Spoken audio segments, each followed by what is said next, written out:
Banyak kitab suci yang berhubungan dengan perang telah dijelaskan dalam kitab suci Hindu.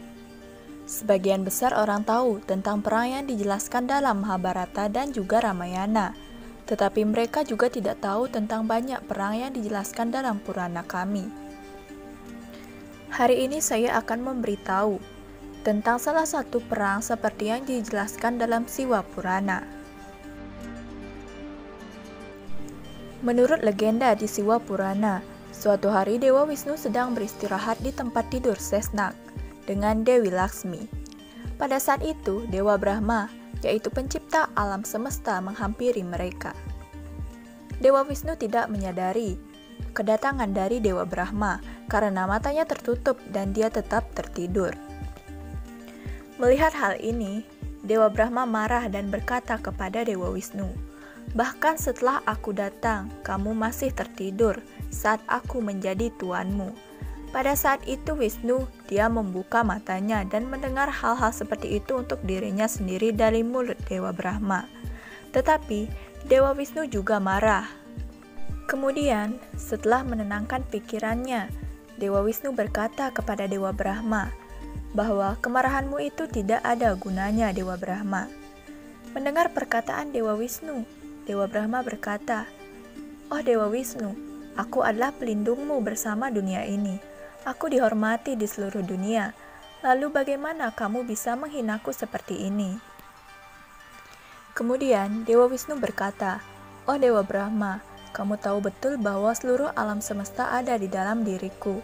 Kamu juga berasal dari teratai pusarku dan aku adalah ayahmu. Jadi semua pernyataanmu memang salah." Dewa Brahma menjadi lebih marah ketika Wisnu mengatakannya dan mulai menggambarkan dirinya sebagai yang paling tinggi. Setelah beberapa waktu ada argumen untuk superioritas, tetapi setelah itu keduanya angkat senjata dan setelah itu perang sengit dimulai di antara mereka. Pada awal perang, Dewa Wisnu mengendarai Garuda kendaraannya dan mulai melempar anak panah ke arah Dewa Brahma. Di sini, Dewa Brahma juga mulai melempar anak panah ke arah Dewa Wisnu, sehingga terjadi perang yang sengit di antara mereka. Tanpa melihat efek apapun, Dewa Wisnu menyerang Dewa Brahma dengan senjata Dewa Siwa. Seluruh alam semesta bergetar karena benturan kedua senjata tersebut.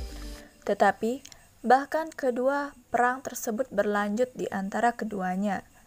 Melihat tidak ada hasil perang tersebut, semua dewa dan dewi ketakutan dan pergi menemui Dewa Siwa di Gunung Kailas dari surga. Saat mencapai Gunung Kailas, para dewa memberitahu Dewa Siwa tentang pertempuran Dewa Wisnu dan Dewa Brahma dan meminta mereka untuk berhenti entah bagaimana.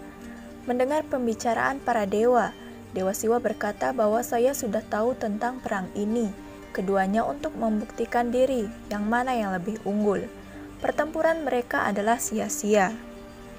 Dewa Siwa juga mengatakan bahwa dia sendiri akan pergi ke zona perang dan menghentikan perang ini. Setelah ini Dewa Siwa berjalan menuju medan perang. Setelah sampai di sana, Dewa Siwa mengambil bentuk tiang api besar di antara keduanya. Melihat tiang api besar tersebut, mereka terkejut dan saling bertanya-tanya. Setelah ini, mereka memutuskan siapa orang yang pertama kali menemukan akhir kolam, dia yang akan dianggap yang paling terbaik. Dewa Brahma dan Dewa Wisnu kemudian mencari ujung dari tiang api tersebut. Mereka sudah membuat perjanjian bahwa siapa yang pertama kali menemukan ujung dari tiang api tersebut, dialah yang dianggap lebih unggul.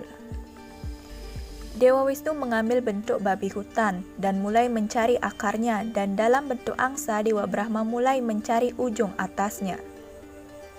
Sudah bertahun-tahun berlalu tetapi tidak ada yang mendapatkan ujung dari kolam tersebut, baik itu Dewa Brahma maupun Dewa Wisnu.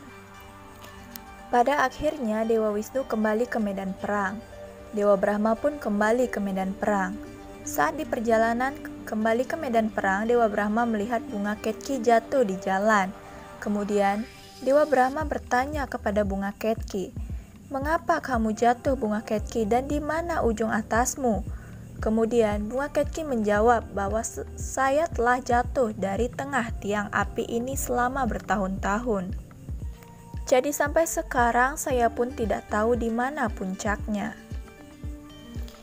Dewa Brahma lalu berniat berbohong kepada Dewa Wisnu bahwa dia telah mencapai puncak atas dari tiang tersebut.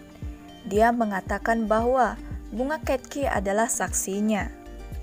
Dia berniat mengatakan bahwa bunga tersebut ia ambil dari ujung atas tiang api besar itu, padahal aslinya bunga itu ditemukan di tengah tiang api besar itu.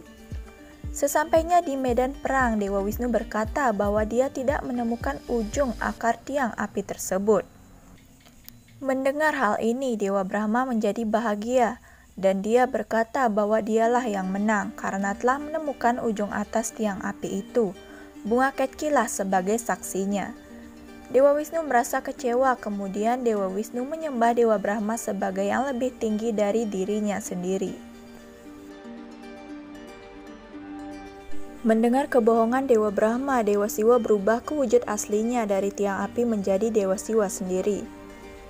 Lalu Dewa Brahma dan Dewa Wisnu berdiri dan memberi hormat setelah melihat Dewa Siwa. Melihat itu, Dewa Siwa berkata kepada Dewa Wisnu bahwa aku senang denganmu. Dia berkata kepada Dewa Wisnu bahwa Dewa Brahma telah membohonginya. Dewa Siwa berkata bahwa tiang ini tidak memiliki ujung. Saya sengaja membuatnya untuk memberikan mereka pelajaran. Dan untuk menghukum Dewa Brahma karena kesombongannya, dia menciptakan Bauro dan meminta Bairon untuk memotong wajah Brahma. Mendengar hal ini, Dewa Wisnu meminta Dewa Siwa untuk memaafkan Dewa Brahma. Atas permintaan Dewa Wisnu, Dewa Siwa kemudian memaafkan Dewa Brahma.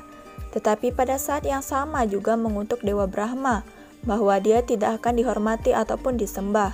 Dan Dewa Siwa meninggalkan bunga Ketki dari lehernya.